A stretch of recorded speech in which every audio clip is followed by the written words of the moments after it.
Pasi prindërit e dy të miturve të përfshirë në një aksident trafiku me deputetin Sashko Janqev u drejtuan te kryetari kuvendit me një letër për marrje të imunitetit të deputetit në fjalë, nga kuvendi sot dan qëndrim.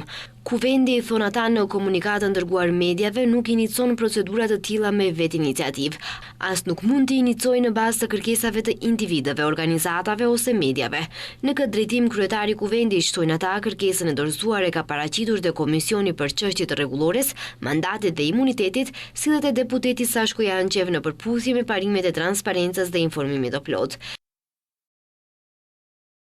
Procedura lidhur me heqjen e mundshme të imunitetit të deputetit mund të iniciohet vetëm në bazë të kërkesës zyrtare të parashtruar nga organi shtetëror kompetent dhe vetëm kjo në rastet kur kërkohet inicimi i procedurës penale, përcaktimi i masës së paraburgimit ose ekzekutimi i dënimit me burg ndaj deputetit. Nëse organet kompetente theksojnë ata më tej dorëzojnë kërkesë zyrtare për veprim, kuvendi do të veprojë brenda kornizës së detyrimeve kushtetuese dhe rregullores. Ky qëndrim i pëson letrës së dorëzuar para disa ditësh kryetarit të kuvendit, prindërit e dy të miturve, të cilët treguan se në një aksident që kishte ndodhur në shtator të këtij viti mes deputetit Sashko Janqev dhe një 16 vjeçari që po e drejtonte një moped, nga aksidenti ky i fundit kishte ndërruar jetë, ndërsa 13 vjeçarja kishte marrë lëndime të rënda. Prindërit kërkojnë marrjen e imunitetit të deputetit Janqev, pasi kanë frikë se ai mund të ndikojë tek institucionet, duke u thirrur në imunitetin e deputetit.